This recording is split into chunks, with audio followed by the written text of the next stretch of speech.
Bienvenida, bienvenido a un nuevo episodio de Algo Más que Contarte Podcast. Soy su host, Alfonso Aguirre. Estamos a 20 días de abrir inscripciones de Academia de Escritores 2026, un programa intensivo para planear, escribir y publicar tu libro. El link está en la descripción del episodio y este episodio es de preparación. Este episodio es para analizar y observar cómo lo ha hecho alguien más. Este episodio es una entrevista con Rodrigo Unda, también conocido como Cartas de un Lector. Rodrigo tiene 2 libros publicados con la editorial Penguin Random House: El libro de los libros y su novela Cuando vi a la muerte prestar su sombrero. Esta novela está actualmente en la lista de los 100 libros más vendidos. De hecho, mañana nos vamos a encontrar en la cena anual de autores de la editorial. Y lo que hace diferente a Rodrigo no es solo que publicó con la editorial más grande del mundo. Lo que hace diferente a Rodrigo es cómo llegó ahí. Rodrigo estudió administración financiera, viene del mundo de los números, de las hojas de cálculo, de los análisis de mercado, y hoy tiene más de 500,000 personas que lo siguen por hablar de libros. Más de 500,000 de lectores que confían en su criterio, que esperan sus recomendaciones y que compran lo que él les sugiere. Es una de las comunidades de lectores más activas que existen en Latinoamérica. Se ha presentado en eventos, en ferias de libros, y cuando publicó su primer libro y cuando publicó su novela, esa comunidad ya estaba lista para comprar sus libros. Y esa es la diferencia que quiero que analicemos hoy. Porque hay 2 caminos para un escritor. Yo tomé uno, yo publiqué mi primer libro primero y después empecé a crear contenido y a construir una comunidad. Rodrigo tomó el otro camino. Él construyó primero una base gigantesca de lectores y después publicó sus libros. Ambos caminos funcionan, pero el punto es que esa comunidad tiene que existir en algún momento. No es opcional, es parte del trabajo de ser escritor hoy. Y eso es algo que la mayoría de las personas que quieren escribir un libro no entienden. Piensan que el trabajo termina cuando terminas de escribir. Piensan que publicas y ya, o que la editorial se va a encargar de absolutamente todo. Que el libro se vende solo, que si es bueno, las personas lo van a encontrar por sí solo, pero no funciona así. Un libro sin lectores realmente solo es un objeto, es solo papel con tinta. Lo que le da vida a un libro no es la portada, ni la editorial, ni el código de barras. Lo que sí le da vida a un libro son las personas que lo leen. Son las personas que lo recomiendan, las personas que lo regalan, que lo comentan, las personas que esperan el siguiente libro tuyo. La realidad es que lamentablemente la mayoría de los libros que se publican cada año desaparecen en semanas. No porque sean malos, no porque no tengan valor, desaparecen porque no había nadie esperándolos. Desaparecen porque no hay nadie queriendo leerlos. Porque el autor pensó que escribir era suficiente. Porque nadie le dijo que publicar un libro sin una comunidad de lectores es como abrir un restaurante en medio del desierto. Puede ser el mejor restaurante del mundo, pero si nadie sabe que existe, nadie va a ir, nadie va a llegar. Rodrigo entendió esto antes de publicar y por eso cuando publicó su primer libro no estaba rogando por atención, no estaba compitiendo desde cero contra miles de títulos nuevos que salen cada semana. Ya tenía una base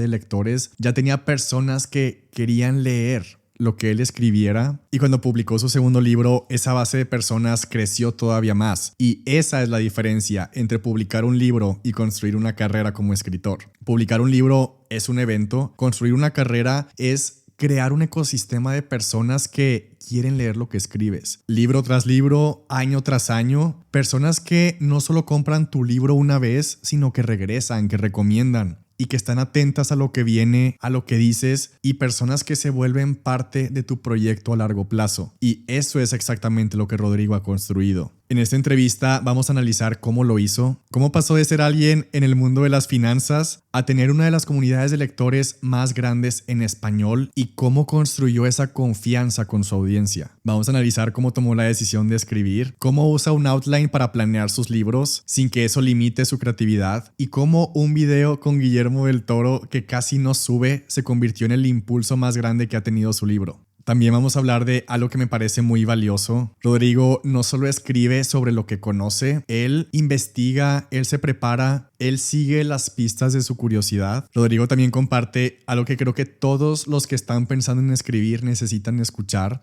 que el miedo es la señal de que tienes que actuar. Cada respuesta de Rodrigo está llena de decisiones y de estrategias, y lo más importante, está llena de evidencia de que construir una comunidad de lectores no es algo que haces después de publicar, es algo que haces antes, durante y siempre. Ya sea que decidas construir tu comunidad primero como Rodrigo o que decidas hacerlo después como yo, lo más importante es que entiendas que es parte del trabajo. Que si quieres que tu libro sea leído, que sea más que un libro, que sea recomendado, que sea hablado, que sea discutido y compartido, si quieres que tenga vida, tú tienes que darle esa vida. No puedes escribir un libro y esperar que el mundo lo descubra solo, porque al final no se trata solo de publicar, se trata de construir algo que dure a través del tiempo. Se trata de construir una base de lectores que también crezca contigo. Un ecosistema donde cada libro nuevo tenga su lugar asegurado. Un ecosistema en donde las personas quieran escuchar lo que escribes, lo que piensas, lo que publicas, para poder tener una carrera de escritor, no solo un libro publicado. Bienvenido, Rodrigo. Eres alguien que estudió finanzas, pero hoy tienes 2 libros publicados con Penguin Random House y hoy te dedicas por completo a la creatividad. Muchas personas se paralizan ante la idea de soltar lo aparentemente seguro como lo pudo haber sido eso, como una carrera, algo estable, un sueldo fijo, para apostar por lo que les gusta y lo que les apasiona. Siendo tú alguien entrenado en finanzas para medir los riesgos, ¿hubo algún cálculo racional detrás de este salto o tuviste que apagar esa parte analítica de tu cerebro para poder atreverte a dedicarte por completo a esta carrera creativa? Creo que después de 4 años de estudiar finanzas, 4 años y medio, es muy difícil quitarte ya lo arraigado, ¿no? Yo fui fan de los Excels. Las hojas de cálculo para mí eran mi cosa favorita del día. Lo utilizaba para cualquier cosa que tenía que organizarme o trabajar, etcétera. Y fue un cambio muy extraño porque era hasta cuando estaba en la universidad, el momento en el que yo estaba distanciando un poco del gusto por las finanzas y no tanto porque no era algo que disfrutara, sino porque no era algo que me llenaba al 100%. Además, fue en el 2018, todavía estaba cursando la universidad, que me propuse, ¿no?, retomar el hábito de la lectura que había perdido desde hace mucho tiempo antes. Yo en ese entonces era muy metódico, muy organizado. Digo, no, no es como que lo he dejado de ser, pero ya no de la misma forma que antes, ¿no? Y fue un cambio interno porque reencontré ese amor por la literatura que tenía cuando era pequeño y dije, qué padre sería dedicarse a todo esto. Obviamente en ese momento nada más era de que un hobby más, un pasatiempo. Y fue en el 2020 que estoy a meses de graduarme de la universidad, que empiezo con el proyecto de Cartas de un Lector. Que otra vez, no lo inicié para monetizar, para hacer de mi hobby mi trabajo, sino realmente era con esta intención de hacer amistades lectoras, tener con quién platicar de lo que está leyendo, porque era frustrante acabar un libro y no poder platicarlo con nadie. Entonces abro esta red social en Instagram, veo que ya hay un pasado en todo esto de libros en Internet desde BookTube en 2012, 2013, y que también ya estaba muy fuerte en Instagram. No conocía absolutamente nada de ello. Y aquí algo que me funcionó muchísimo es saltarme todo lo racional, saltarme todo lo de investigación o utilizar como las estadísticas pasadas, porque me sumé a esta red social sin saber qué era lo que la gente buscaba. Simplemente traje yo lo que estaba buscando. Entonces recuerdo que en esa época me encantaban estos perfiles en donde te dan datos curiosos de cualquier cosa. Me encanta leerlos, seguía un montón de estas páginas, sobre todo porque es de esas cosas que te dan para romper el hielo, ¿no? En alguna fiesta, en alguna reunión, etcétera. Y dije, yo quiero hacer lo mismo, pero con esto que me está apasionando ahorita, que son los libros. Y empecé mi perfil con esa intención de compartir cómo había yo retomado el hábito, dar datos curiosos sobre la literatura y también compartir las lecturas que yo hacía. Y era algo que no veía en el nicho de la literatura en Instagram. Y eso funcionó bastante bien. Obviamente, ya cuando veo que va creciendo de manera exponencial la cuenta sin yo haberlo planeado, es cuando me empiezo a fijar otra vez en mi background de finanzas, ¿no? De que me empiezo a fijar en todas las estadísticas, revisar absolutamente cada detalle para poder saber qué es lo que tenía que mejorar, cómo podía hacerlo. También tenía mucho este rush de la universidad en donde tenía que investigar absolutamente de todo. Entonces, finanzas, claro, pero me tuve que poner a investigar sobre diseño gráfico para hacer mis publicaciones, ¿no? Tenía que investigar acerca de los algoritmos, pero también investigar un poquito más acerca de la literatura que, pues, al fin y al cabo no me desarrollé académicamente, ¿no? Alrededor de ella. Entonces, pues fue un boom gigantesco ver cómo Cartas de un Lector creyó, porque yo di este salto de fe a traerle a la gente lo que no veía en este nicho. Y claro, tuvo que ver un poquito de lo que aprendí en la universidad, pero realmente siempre fue estar en constante aprendizaje. ¿Hubo alguna señal específica que te hiciera pensar, ok, esto ya no es solo un pasatiempo divertido, esto ya es un proyecto de vida viable, ya es un proyecto de vida rentable? Tomó como su año y medio, la verdad, porque el primer año fue de crecer la cuenta y darme cuenta de que las editoriales me estaban buscando para enviarme libros, ¿no? Y para mí eso era emocionante, porque no te voy a mentir, que estaba un montón en libros antes de todas estas colaboraciones. Era impresionante la cantidad que ahorita estoy recordando todo eso y era como, ¿cómo le hacía para mantener tantos gastos, no? Y bueno, dado el caso, fue como a los 8 meses que me contacta la primera editorial, que fue Planeta. Subsecuentemente llegó Penguin Random House, empezaron a llegar todas las editoriales que querían mandarme libros y dije, ok, ya no tengo que gastar en esto. Y ya, o sea, no estaba buscando como algo más. Otra vez, no estaba buscando monetizar con cartas a un lector. También porque no tenía esa mentalidad de usar mis pasatiempos para ganarme la vida. Entonces llegan todas estas colaboraciones. Hubo un punto en el que en un mes recibí 35 ejemplares de distintas editoriales y llegó este punto en el que dije, ya esto se está saliendo de control, no sé qué estoy haciendo con cartas de un lector. Y fue que empecé a adaptarme a los nuevos formatos que llega TikTok, llega el formato de video corto y uno se tiene que poner a adaptar su contenido. Porque sí, claro, aunque no estaba buscando monetizar, me encantaba esta situación de seguir colaborando con las editoriales y formando una comunidad. Realmente todo este background lo tengo desde muy pequeño. Yo recuerdo que era en secundaria cuando inicié mi canal de YouTube que se titulaba ¿Qué onda? Claro, era muy original en ese entonces. Y mi intención era replicar lo que estaban haciendo los grandes bloggers, ¿no? Y quería empezar con este contenido en Internet. Y claro que lo hice. Lo mantuve como por 2 años. Y llegó esta época en la que yo en secundaria era un niño muy bulleado. Entonces un día descubrieron mi cuenta y empezó todavía mucho más fuerte el asunto y fue por eso como que me retiré de todo ello. Borré absolutamente todo, dejé de hacer contenido, pero cuando retomo con cartas de un lector me doy cuenta de lo mucho que disfrutaba hacer todo eso. Entonces abro mi YouTube, abro el TikTok y empiezo a hacer contenido que de manera impresionante. Y pues constantemente yo mantuve como muy organizado la forma en la que hacía el contenido, de que recuerdo que publicaba lunes, miércoles, viernes, ¿no? Mi post fijo en Instagram. Y en TikTok trataba de publicar cuando me diera tiempo de grabar, editar. Todavía no me grababa hablando, editando, etcétera, sino que nada más era de que hacer el lip sync, ¿no? Y relacionarlo con tu nicho. Y pues prácticamente fue al año y medio que empiezo a ver que YouTube empieza a monetizar.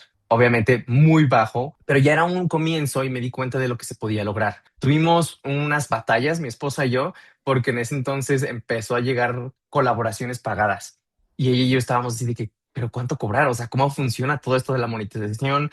¿Cuánto vale mi contenido? Y al principio tomamos hicimos unas cuantas equivocaciones, ¿no? En cuanto a cómo cobrar, estábamos abaratando mucho nuestro trabajo y ya fue donde nos dimos cuenta, porque Moni trabajaba en una empresa de relaciones públicas. Entonces ella estaba en constante contacto con cómo funcionaba el marketing de influencers y con eso nos dimos una idea de cómo empezar a cobrar de mejor manera, ¿no? Valorando nuestro trabajo.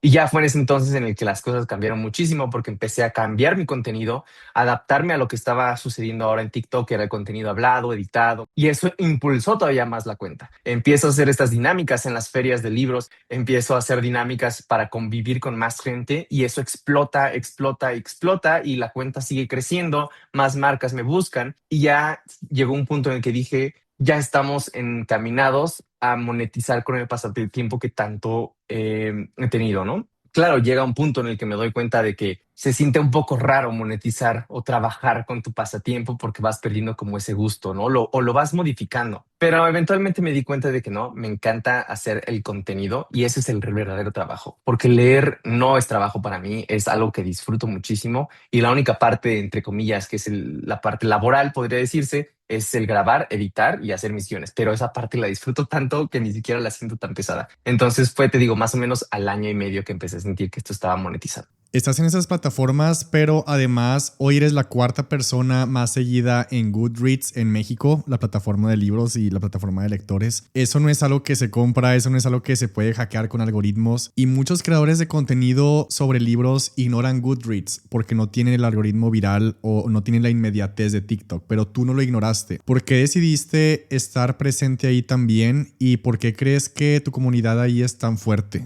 Es muy curioso porque si te soy sincero, para mí Goodreads ni siquiera es como algo estratégico, era simplemente porque yo antes hacía mis reseñas en una página web, tenía mi sitio, ahorita ya lo dejé porque la verdad es que no lo actualizaba lo suficiente y ya no le veía tanta necesidad para mis propósitos actuales. Entonces yo cuando hacía estos blogs escritos, pues me utilizaba mucho Goodreads para jalar a la gente de Goodreads a mi sitio web y que leyeran la reseña completa. Pero realmente nada más ese era como el propósito inicial. Una vez que dejo de hacer los blogs escritos, porque otra vez era mucho trabajo, más cuando en un año leías 78, 90 libros, fue que dejé de hacer esas reseñas tan largas y me propuse simplemente comentarlas en mi Goodreads porque la gente me preguntaba cuando terminaba un libro, ¿y qué te pareció? ¿Y qué te pareció? Y en vez de estarlo compartiendo en una historia, simplemente era de que en Goodreads están todas mis reseñas. Entonces ya se me hizo un hábito de que termino el libro, automáticamente me voy a Goodreads a reseñarlo. Y no te voy a mentir, también el aspecto de las estadísticas, los números, llega a pesar un poquito hasta eso en Goodreads. Y cuando te llevas mucho tiempo en la creación de contenido, y no me vas a dejar mentir,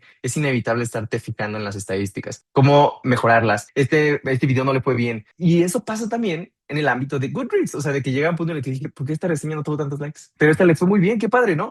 Pero al mismo tiempo eso te motiva a seguir mejorando la situación, ¿no? Entonces sí, Goodreads otra vez, hay mucha gente que se queja de la plataforma de que ¿por qué no la mejoran? Y yo, para mí tiene lo que se necesita, la verdad, con que puedas poner tu calificación y tu reseña, ya no necesito nada más. Pero sí, yo me sorprendí muchísimo hace poco que vi justo esta estadística de que tú dices de que soy la cuarta persona más seguida en Goodreads y fue como, qué interesante situación porque yo pensaba que no todos la utilizan. Todavía comparto a veces el link de mi perfil para que la gente me empiece a seguir y me dicen, ¿qué es eso? ¿Qué es Goodreads? ¿No? Entonces habla acerca de cómo los lectores estamos tan metidos a veces en nuestras lecturas que no conocemos las herramientas que hay para poder compartir nuestras opiniones, ¿no? Entonces Goodreads para mí ha sido una oportunidad más para crear comunidad que para monetizar en ese aspecto, porque siento que no surge absolutamente nada a través de esta plataforma. Entonces, pero justo la gente confía en mí, busca mi opinión y si ya leyó un libro que yo leí hace mucho tiempo, lo que hace es simplemente buscar mi reseña en mi perfil. Tengo una pregunta extra ahí porque hay como muchas cuentas o muchas personas que recomiendan no nada más libros, sino que pueden recomendar productos o pueden recomendar diferentes tipos de cosas. Tu comunidad no solo te sigue, sino que sí cree justo en tu criterio. Cuando tú recomiendas un libro, las personas sí lo toman en cuenta y sí lo leen. ¿Qué crees que hiciste, ya sea consciente o inconscientemente, que generó esa confianza para que las personas confíen en tu criterio?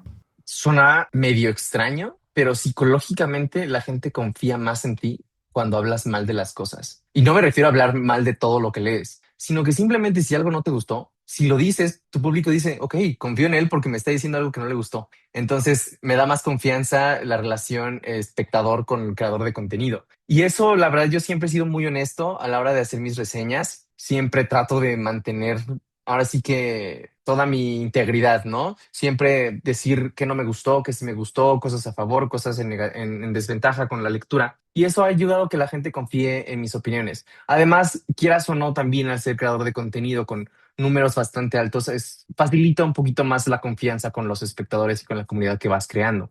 Pueden ser muy nuevos y ni siquiera haber escuchado decir nada negativo y aún así confían en ti porque dicen hay un respaldo con todas estas personas que lo siguen. Ahora sí que es algo que jamás voy a cambiar porque me debo a mis seguidores, en tanto cuando leo y los reseño como cuando escribo, ¿no? Entonces siempre voy a tratar de mantener la congruencia, siempre ser honesto y al mismo tiempo sensible con las cosas que digo, porque muchas veces he visto reseñas positivas o negativas que cruzan una línea donde ya hay una falta de respeto y ahí es donde también se va perdiendo, ¿no? Esta comunidad. Entonces no me quiero arriesgar porque al fin y al cabo siempre hay que tratar las cosas con respeto y si algo no te gusta es simplemente dar tu opinión, no atacar la lectura. Tú ya no tenías que explicarle a las personas por qué leer un libro, ya no tenías que explicarles por qué leer algo, porque tu público ya lo hace, pero ¿consideras que tuviste que aprender a hablar diferente una vez que presentaste tu propio libro o fue natural porque ya sabías cómo recomendarlo? Siento que cambia un poquito la situación porque conozco mejor la historia, ¿no? Al fin y al cabo conozco el cómo se creó, por qué se creó y eso me da más herramientas para poder compartirla con la gente. Pero sí, es una publicidad completamente distinta a la que me hacen si me envían un libro, por ejemplo. Porque al fin y al cabo es tratar de apelar a los seguidores que tienen confianza en mí y decirles, oye, yo le escribí, dame chance, pero también apelar a la gente que no me conoce y decir por qué debería interesarme esta historia. Entonces es como una combinación medio extraña. Algo que a mí me funciona muchísimo y que estoy seguro que a cualquier autor le funcionaría es apelar a las emociones humanas. En este caso, ¿no? Con cuando vi a la muerte apretar su sombrero, estoy apelando a la pérdida, al duelo, y es algo que la mayoría ha vivido y si no, al menos conoce a alguien que lo ha pasado. ¿No? Entonces, esa forma de conectar con la gente es mucho más sencilla que si trato de irme por una trama un poco más complicada, ¿no? Entonces, siempre es apelar a las emociones humanas para que la gente conecte con ello y se anime a leerlo. Gran parte de la publicidad de mi libro surgió a través de un video con Guillermo del Toro. Estoy seguro que lo viste. Fue un impacto gigantesco, sobre todo porque me atreví otra vez, ¿no? Dar este salto de fe que probablemente muchos no hubieran hecho por la pena, por la vergüenza, etcétera. Y siéndote sincero, no iba a subir originalmente ese video. Yo simplemente recuerdo ese momento en el que no me puedo recibir el libro por cuestiones de prisa, logística, etcétera. Y digo, pues ya ni modo, no se logró, ese video quedará ahí guardado en mi celular, pero mi esposa me dice, pues súbelo, o sea, pues no pasa nada, ¿no? Estuvo divertido, como Guillermo se ríe, etcétera. Lo subo y pues pasa lo que pasa, ¿no? Impresionante. Entonces, pues sí, cambia un poquito la forma de hacer publicidad cuando hablo acerca de mi libro porque, todavía más motivación, ¿no? Para venderlo, es mucho más fuerte, ¿no? Pero también porque estoy más conectado yo a la historia y mis seguidores confían un poco en lo que leo, pero confían todavía más en lo que escribo.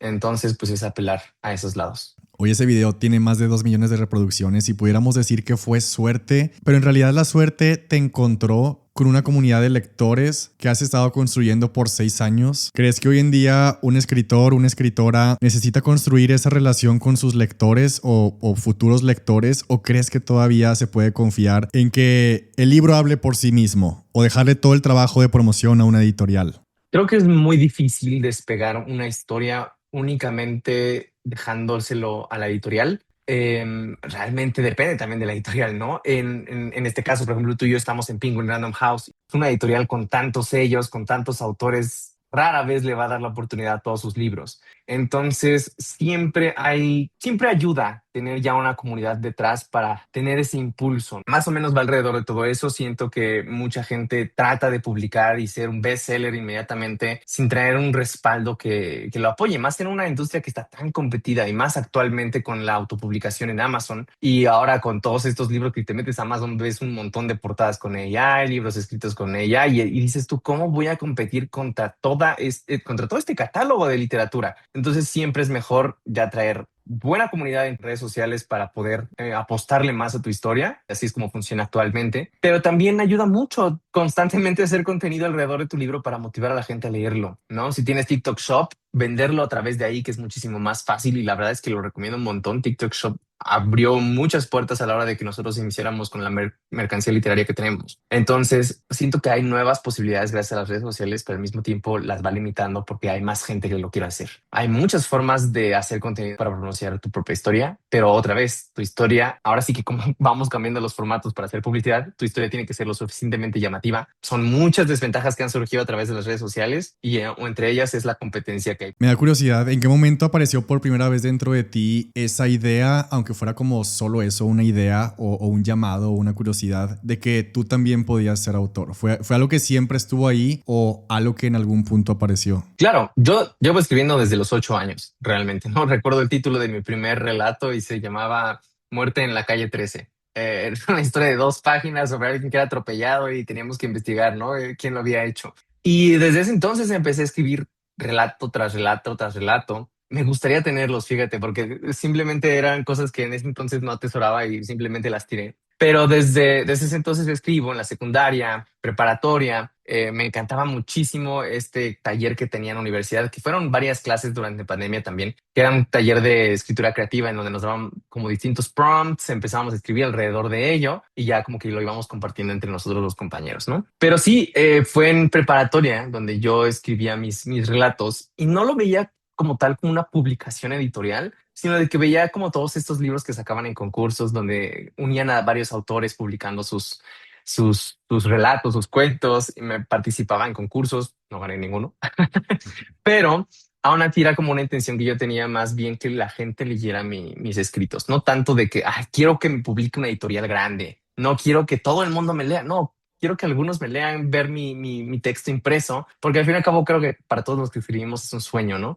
Entonces en la universidad me meto a estos talleres que te mencionaba y al final de ellos hicieron como una pequeña recopilación de algunos cuentos. Yo me tuve que salir antes del taller, por eso ya tampoco pude participar en este proyecto, pero era algo que me parecía maravilloso. Llego a la universidad ya a su fin, empiezo con cartas de un lector y por la carga de trabajo que yo mismo me impuse a la hora de leer y reseñar, dejé de escribir tanto como lo había hecho antes. Y es que te digo, mantenía una organización de 3 publicaciones a la semana y eso involucró leer 78 libros al año para poder reseñar absolutamente todo. Era una carga pesadísima. Con esa carga la mantuve 2 años y quebré. ¿Sabes? De que tuve que bajar mi ritmo absolutamente porque ya no podía mantenerlo. Y fue en ese punto en el que dejo de leer tanto o al menos de reseñar tanto para poder dedicarme a la escritura, que llega el primer correo por parte de nuestra editora, ¿no? De que Rodrigo, queremos sacar este proyecto donde tú promuevas la lectura con las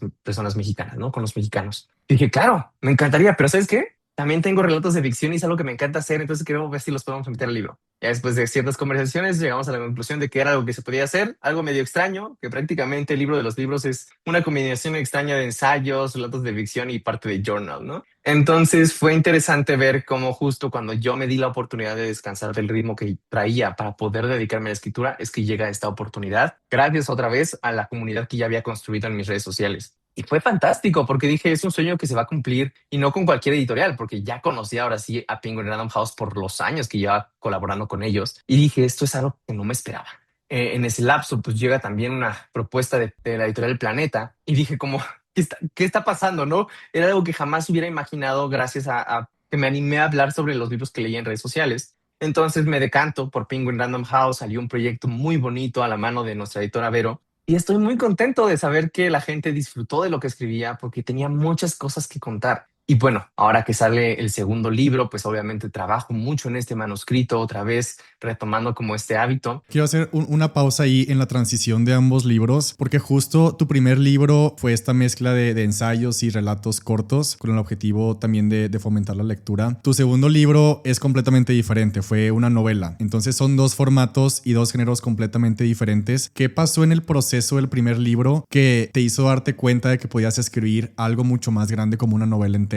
Claro, realmente yo siempre fui de escribir ficción, era lo que más me apasionaba, lo disfrutaba un montón, sobre todo por descubrir a mis propios personajes. Pero cuando llega esta propuesta por parte de Penguin, parte de ella era escribir estos ensayos. Entonces, en parte surge el libro de los libros por la propuesta editorial y el conjunto que yo propuse con los relatos de ficción. Al fin y al cabo, no me costaba escribir ensayos porque era algo que ya llevaba haciendo también con cartas del lector. Entonces, ya se hace la combinación, publicamos este libro y otra vez veo los comentarios de los lectores diciendo de que es que los relatos están maravillosos, queremos seguir leyendo a Rodrigo, queremos ver sus historias y eso es un impulso más grande a lo que ya tenía antes de querer publicar una novela. Tenía muchísimas ideas, tengo todavía muchas ideas ahí escritas en mis notas y me doy cuenta justo cuando estoy escribiendo el libro de los libros que quería contar una historia acerca de una parca, ¿no? Que siente emociones y que se encariña con cada persona que tiene que llegar más allá. Y dije, va, perfecto, este va a ser un relato para el libro de los libros. Empiezo como a tratar de pensar en la historia y digo, no, esto no funciona como relato, esto funciona como una historia mucho más larga. Y es cuando me propongo, una vez terminado el libro de los libros, escribir esta historia. Fue una transición bastante interesante porque funciona de distintos modos. No nada más transicioné de un libro de ensayos y relatos a novela, sino que la novela en su interior tiene distintas historias, ¿no? Al fin y al cabo estamos conociendo esta parca que va con esta persona, ahora con esta persona, y en cada parte del libro vamos conociendo como estas pequeñas historias. Entonces otra vez entré a este formato en donde sí es una historia mucho más larga, pero que adentro tiene mini relatos. Entonces fue una transición más suave, una para mí como escritor y también para mis lectores. Ahora, lo que viene, claro, va a haber un nuevo formato, porque al fin y al cabo lo que me encanta es experimentar con la literatura. Siento que es muy bonita, tiene mucho que aportarnos y qué mejor que experimentar con ella. En una entrevista mencionaste una historia de cuando tenías 4 años en un cementerio y que esa experiencia tiene que ver con tu relación con el tema de este segundo libro de tu novela. ¿Puedes contarnos qué pasó ese día y cómo impactó tu escritura? Impresionante, la verdad. Sigo impactado con eso que sucedió cuando era pequeño. porque tenía justo 4 o 5 años. No recuerdo muy bien, esta historia no la recuerdo como tal. Mi mamá me la cuenta cada rato, me encanta cómo cuenta las historias de mi mamá. Entonces ella siempre narra que fuimos al cementerio a visitar a mi bisabuelita, ¿no? A abuelita de mi papá. Y a esa edad, ¿quién entiende qué es la muerte, no? Me puse a jugar en la tierra, en las tumbas, no sé cuántos pisé, me disculpo de antemano, pero llega un punto en el que me aburro, regreso con mis papás y los veo llorando, los veo tristes y es cuando le pregunto de que mi mamá, por qué están llorando, ¿no? ¿Qué está pasando? Y ya me explican de que extrañan a la abuelita, de que ya no va a estar con ellos. Y yo dije, pero ¿de qué hablas si yo ahorita estaba platicando con ella? La cara que dice mi papá, impresionante. Él siempre ha sido como muy asustadizo y mi mamá se queda así como, ¿qué está pasando aquí? Yo desde muy pequeño, la verdad es que me sucedieron cosas mega extrañas, incluyendo esta. En otra situación llegué a ver a mis dos bisabuelitas juntas. Entonces era como que algo que tenía muy de pequeño y con esta historia traté de darle un poquito de lógica al por qué yo pude hablar con mi abuelita en ese entonces. Y que claro, la trama no nada más surge de ellos, sino surge de los miedos que tenía cuando era pequeño. Vivimos un México medio caótico, ¿no? Cuando éramos adolescentes pasaron ciertas cosas que a mí me tenían traumado, pero justo era de que en las noches me ponía a rezar. Y era de que 1 hora, hora y media en la que me pasaba diciendo todos los nombres de mis familiares porque quería que murieran de viejitos. Entonces era un pavor tan grande el que tenía que eventualmente se diluyó cuando llego a la preparatoria, a la universidad, que voy lidiando un poquito más con las crisis existenciales y entiendo un poquito más lo que significa la muerte y lo inevitable que es. Pero llega un punto en el que empiezo a escribir esta historia, enfocado mucho en contar la historia de la parca, que reencuentro ese miedo por la muerte. Y no tanto la propia, ¿sabes? Sino el perder a mis seres queridos. Me caso justamente cuando estoy escribiendo esta historia y ese miedo crece todavía mucho más. Y aparte me di cuenta, ¿no? De que así como yo estaba creciendo, mis papás también estaban creciendo. Y ese miedo de perderlos se sumó para poder contar mejor la historia. Entonces, no puedo decir que nada más surge de la anécdota que viví con mi bisabuelita cuando era pequeño, sino de que muchas partes de mi vida para poder narrar la historia de esta parca. Tengo entendido por entrevistas que escuché que con este libro trataste de darle otro significado a la muerte. Cuando inicio también con esta historia, lo hice con esta intención de quitarle esta villanía que le damos a la muerte. En Halloween, ¿no? Vemos a la gente disfrazada de parca o en las películas siempre la vemos como la persona mala que te va a hacer tus peores pesadillas. Y justo surge de un pensamiento en donde me dije, ¿por qué juzgamos tanto a la parca si nada más nos quiere ayudar a cruzar el más allá, ¿no? Entonces empiezo a plantearme a este personaje y dije, es tan humano como nosotros, más si tiene estas emociones, ¿no? Más si va a empezar a experimentar el luto. Entonces prácticamente esta parca, a lo largo de toda la historia, lo que quiere hacer es que justo la muerte se sienta tan pacífica y tan bonita como cuando te quedas dormido en el coche y tus papás te recogen y amaneces en la cama sin saber cómo sucedió. Entonces es lo que trato a lo largo de toda la novela. Claro, contarte que la muerte a veces da mucho miedo, se siente muy feo y mucho dolor perder a un ser querido, pero que también hay algo muy bonito dentro de ella. Y claro, o sea, hay un proceso que seguir,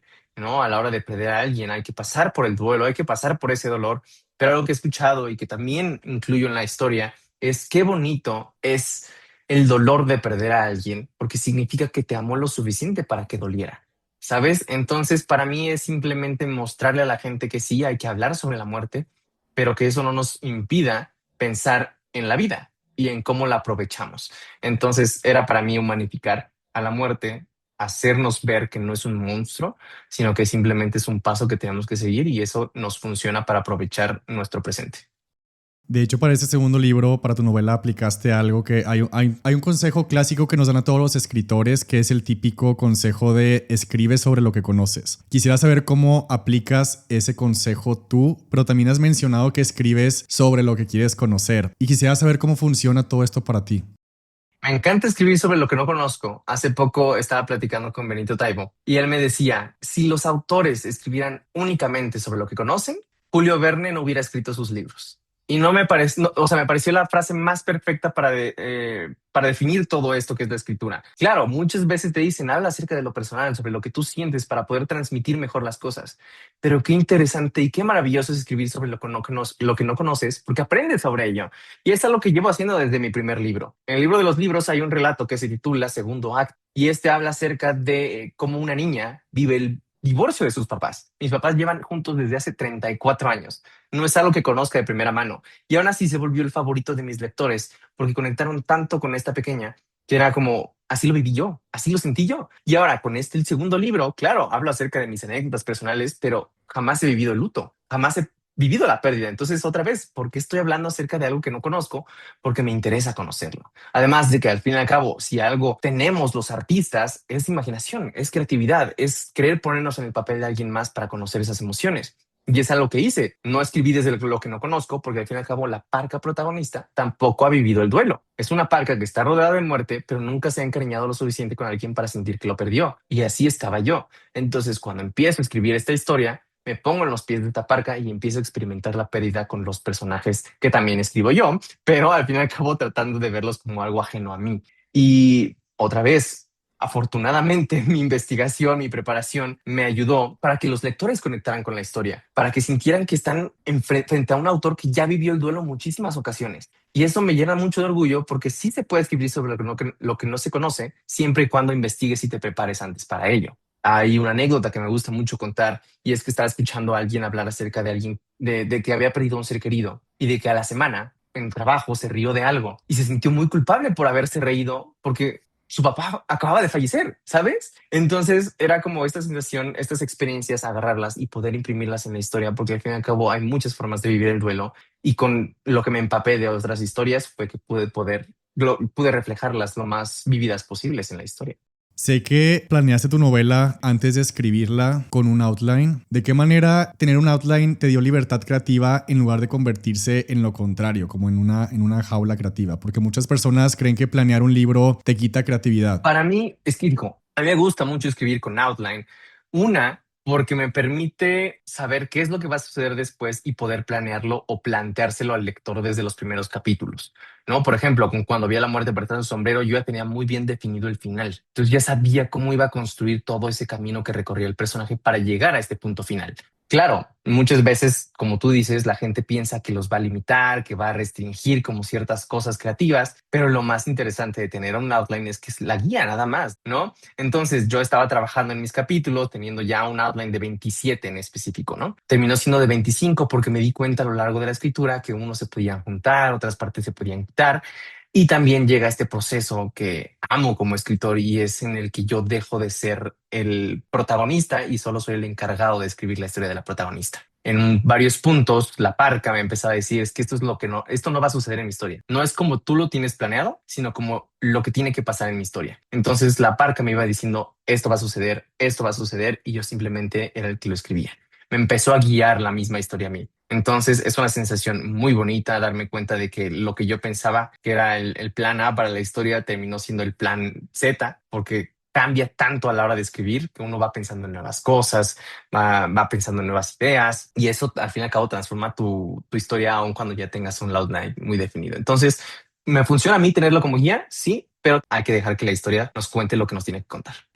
Mientras escribías tus dos libros, el primero y la novela, ¿hubo algunos sacrificios que tuviste que hacer de tu rutina o de tu tiempo o elementos que tuvieras que soltar definitivamente para poder proteger tu tiempo creativo o tu tiempo de escritura? Siento que el sacrificio más grande fue a la hora de cancelar ciertos proyectos o cancelar ciertas reuniones que ya tenía planificadas para poder aprovechar los momentos de creatividad. Es curioso, sobre todo porque yo ya tenía planteado escribir la novela a lo largo del 2024, pero justo coincide con que me caso, pues la luna de miel, entonces tenía que también sacrificar un poco la parte creativa, ¿no? Que es la parte de la escritura. Fue un poquito de darle balance a mi vida personal como a la vida de escritor, pero al fin y al cabo, afortunadamente, gracias a lo que genero en redes sociales, tengo esta oportunidad de dedicarle un poquito más de mis días a la escritura. Y fue por eso que trabajé en esta novela prácticamente desde febrero 2024 hasta mayo 2025 que terminó la historia. Y claro, la gran mayoría la hice al principio de 2025 porque otra vez fueron muchos movimientos, mucho caos en mi vida durante el 2024, para bien, la verdad, de los mejores años que he tenido en mi vida, pero pues eso me atrasó un poquito en el proceso creativo y ya fue en el 2025 que aprovechando otra vez este tiempo que tengo es que puedo dedicarle diariamente varias horas a la escritura y pues sacrificar ahí sí varios proyectos y varios momentos que pude tener de diversión o de simplemente procrastinación. Y ahora que el libro ya está publicado, me da curiosidad si hay otro proyecto de escritura. Aparte de eso, tienes eventos, tienes firmas, presentaciones, viajes. Son muchos diferentes frentes al mismo tiempo. Entonces, ahora, ¿cómo organizas tu tiempo? Claro, realmente, otra vez, me gustaría ser como tú, ¿no? De organizado, pero a veces el caos me entretiene bastante porque, por ejemplo, esta semana pasada tuve 7 clubes de lectura y la verdad no, o sea, soy de tener agenda, pues sí tengo mi Google Calendar ahí donde reviso si tengo el día libre o no, pero no soy de que planeo, de que es que sabes que mejor no pongo nada este día por si surge algo. Entonces, como van llegando los correos de lecturas conjuntas, es de que, sí, este día puedo, sí, va, perfecto, entonces ya quedó en la tabla, ¿no? Ya después me pesa, pero al fin y al cabo lo disfruto bastante. En este punto sí, sigo creando contenido, sigo buscando que dentro de mi contenido esté la publicidad a la novela, pero también ya estoy trabajando en un nuevo proyecto literario. Si todo sale bien, este 2026 sale publicado en septiembre. Y pues, desde una vez también ya estoy pensando en la novela que va a salir publicada en 2027. Entonces es un poquito de no desgastarme creativamente porque siento que todos también tenemos un límite en ese aspecto, de que no podemos estar todos los días creando porque si no, justamente deja la creatividad de fluir y simplemente se vuelve como un proceso forzoso, ¿no? Obligado. Entonces, algo que me ha funcionado últimamente es de que planear mucho de mi contenido para adelante. Entonces, haz de cuenta, lo que empiezo a hacer ahora es de que hago 7, 8 guiones, ¿no? Un día lo dedico completamente a la grabación. Y la verdad es que ni siquiera me toma tanto tiempo. La grabación de 7, 8 videos me tomó aproximadamente hora y media y ahora viene el proceso de edición, que es decir, me tomó 2 días, ¿no? De edición de los 8 videos. Pero como publico martes y sábado, que son 2 días a la semana, ya tengo mi contenido de todo un mes. Entonces, ahora que estoy trabajando en este nuevo proyecto, ya tengo mucho más tiempo y no estar pensando en tengo que grabar, tengo que hacer guión, tengo que editar, porque ya eso ya lo tengo como adelantado. Claro, tengo proyectos, tengo firmas, tengo invitaciones a premiers y eso es pues un poquito también como hasta eso mi descanso, que es algo que disfruto bastante, porque pues es ir al cine, es conocer alguna alfombra roja, como lo fue con Frankenstein, con Guillermo del Toro, pero también estas oportunidades de conocer a mis lectores con las lecturas conjuntas, con las firmas del libro, que apenas viene la minería y ahí voy a estar también presentando. Entonces, pues la verdad es que siento que todavía estoy muy contento con cómo me organizo porque afortunadamente no tengo tantos pendientes y esto me da la oportunidad, una, de dedicar a nuevos proyectos, que fue la mercancía literaria, ¿no? Que junto con mi esposa pues abrimos esto de sudaderas, playeras, gorras, estamos buscando sacar nuevas cosas sobre el libro para seguirlo moviendo y eso pues la verdad es que lo disfruto mucho porque tengo la oportunidad de hacer el balance entre la vida profesional y la vida personal y no podría estar más contento con ello. Ahora que mencionas nuevamente el tema de la premier con Guillermo del Toro, antes de eso, ¿consideras que hubo otros momentos que tal vez no fueron tan visibles, pero que para ti fueron igual de importantes en todo este camino? Tal vez no atesoro objetos, pero sí atesoro mucho los momentos. Y siento que hay algo muy especial desde el momento en el que vas a las oficinas a firmar, ¿no? El contrato de la publicación del libro. Ya estoy haciendo la tradición de que cada vez que voy a firmar el contrato, el primero que firmé todavía vivía en casa de mis papás, entonces era de que ellos me acompañaron y lo que estoy haciendo de tradición es de que cada firma de contrato ellos me acompañen y llevarlos a desayunar después. Entonces son estos pequeños momentos que tal vez no tienen como tanta relevancia a la hora de impulsar lo que hago, son momentos que me impulsan a mí como persona. Y desde la firma del contrato, desde los cócteles de autores que tenemos anualmente, donde me reencuentro con nuestra editora, donde me reencuentro con otros autores que me encanta platicar con ellos, son los momentos que más me impulsan a mí como escritor porque me hacen ver que estoy por el camino correcto. Tengo muy bien trazado a dónde quiero llegar con mi escritura. Por ejemplo, uno de mis grandes sueños es en algún punto ser premio Alfaguara, ¿no? Es como de esas metas que tengo desde que tengo 16 años y la verdad es que yo sé que todavía falta mucho uno para que crezca y madure mi pluma, pero también para alcanzar este nivel de experiencia literaria. Entonces, pero sé que estoy encaminado a ello. Voy con la mente muy en alto, la frente muy en alto porque estoy orgulloso de lo que he hecho y creo que estos pequeños momentos internos son los que me impulsan a seguir escribiendo, a seguir buscando traerle algo a los lectores que disfruten en mi contenido y pues escribir desde el corazón, ¿no? Tratando de resolver dudas internas que estoy seguro que los lectores también tienen.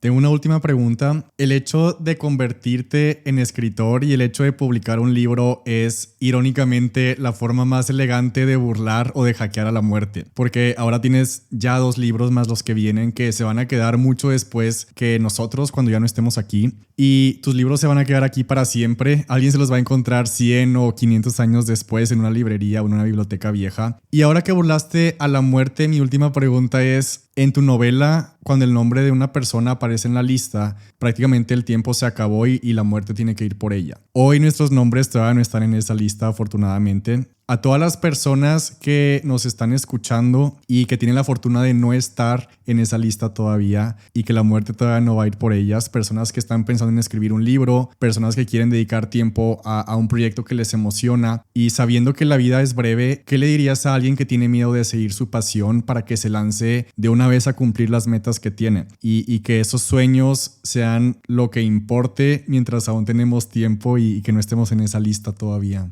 Fíjate, hay una frase, cuando te da miedo saltar, es justo el momento en el que tienes que saltar, porque si no ya nunca lo vas a hacer, ¿no? Ese miedo va a crecer y te va a impedir dar ese salto. Muchas veces nos asusta que la gente nos lea, que nos critique, pero hay que verlo como que nos van a criticar, que si lo intentamos. Entonces hay que verlo desde esa forma, ¿no? De que no hay nada de qué avergonzarnos. Yo, por ejemplo, en secundaria que te mencionaba hace rato que cerré todos mis blogs, borré todos mis videos por vergüenza, por miedo, por pena, es de las cosas de las que más me arrepiento. Porque al menos yo sí lo estaba intentando. Yo estaba intentando seguir algo que me apasionaba. Y muchas veces también algo que impide a la gente escribir es decirles que jamás me van a publicar. Y ahí es donde hay que cuestionarnos nuestros miedos. Estamos escribiendo, estamos creando, estamos haciendo arte porque queremos que la gente lo vea o porque nos va a servir a nosotros, ¿no? Entonces hay que animarse a enfrentarse a esa hoja en blanco que no les voy a mentir, sí intimida. Es imponente ver la hoja en blanco porque no sabes todo lo que puede surgir a través de ello. Y algo que también muchas veces limita a la gente es decir, y si cumplo mi sueño, ya no me voy a sentir satisfecho con absolutamente nada más. Pero tú no me dejarás mentir, Alfonso, y yo estoy completamente de acuerdo que una vez que cumples un sueño, surge uno nuevo, ¿no? Y siempre tenemos algo nuevo que esperar, que desear, que soñar, y eso siempre nos mantiene moviendo el engranaje, ¿no? Y qué bonito es pensar que los miedos existen porque al fin y al cabo es algo que nos emociona. También algo que me surge muchísimo es esta frase cuando me daba mucho miedo dar conferencias o de que pararme frente a un escenario. Y me dijo una chica, si no sintieras miedo es porque no te importa, es porque no te interesa. El día que dejes de sentir miedo o nervios es porque ya no te impulsa a hacer lo que haces. Entonces, mientras sientan ese miedo de escribir, es justo el momento en el que tienen que empezarlo a hacer. Porque después pueden perder ese miedo y perder esa ilusión por crear arte. Entonces, ese es el consejo que yo podría dar. Hagan las cosas aún con ese miedo porque es el miedo el que realmente nos motiva a salir adelante. Para cerrar, quiero anunciar algo que me emociona mucho. Rodrigo va a ser parte de Academia de Escritores 2026. Va a dar una clase estratégica sobre cómo construir esta comunidad de lectores, cómo crear este ecosistema antes y después de publicar y cómo generar confianza y cómo asegurarte de que cuando tu libro salga al mundo haya personas listas para leerlo y listas para recibirlo, porque puedes escribir el mejor libro del mundo, pero si nadie sabe que existe, si nadie lo está esperando, si no hay personas listas para leerlo el día que sale, ese libro pasa desapercibido. Y eso no tiene nada que ver con la calidad de lo que escribes, tiene que ver con que nadie te enseña la otra mitad del trabajo. Pero dentro de la academia sí te lo enseñamos. Yo te enseño a construir el outline completo de tu libro, capítulo por capítulo, la estructura que asegura que termines de escribir y que tu historia funcione. Te muestro los outlines de mis 3 libros, los documentos originales de planeación y desarrollo 2 libros nuevos en vivo para que veas el proceso completo en tiempo real. Toda la academia es para eso, para planear tu libro, para estructurarlo, escribirlo y también para publicarlo. De hecho, Rodrigo y yo, como mencionábamos, tenemos la misma editora, Vero Meneses, es nuestra editora dentro de Penguin Random House y ella también es parte de Academia de Escritores. Además de darte los pasos para publicar tu libro de todas las formas posibles, la persona que edita mis libros, la persona que edita los libros de Rodrigo, la persona que decide qué manuscritos se publican y cuáles no, el editorial más grande del mundo va a explicarte qué buscan las grandes editoriales, qué errores debes de evitar y qué hace que tu libro pase de ser ignorado a ser publicado. No conozco ningún otro programa que te dé este acceso porque no existe. Las inscripciones abren el lunes 2 de marzo únicamente para las personas que están en la lista de espera. Esta es la tercera edición de la academia, la única del 2026, y los cupos son súper limitados porque esta es una experiencia completa que sucede una vez al año. La siguiente edición es en 2027. El link para unirte a la lista de espera está en la descripción del episodio y con eso cerramos. Rodrigo, gracias por la entrevista. Admiro mucho lo que estás haciendo y cómo lo estás haciendo. Mañana nos vemos en la cena de autores de la editorial. Y gracias por hacer que más personas lean. Ahora podemos ver cómo está creciendo la industria, cómo está creciendo el número de personas que están leyendo en el mundo, cómo se están abriendo cada vez más librerías. Así que gracias por contagiar todo eso. Me encanta. La verdad es que muchas gracias, Alfonso.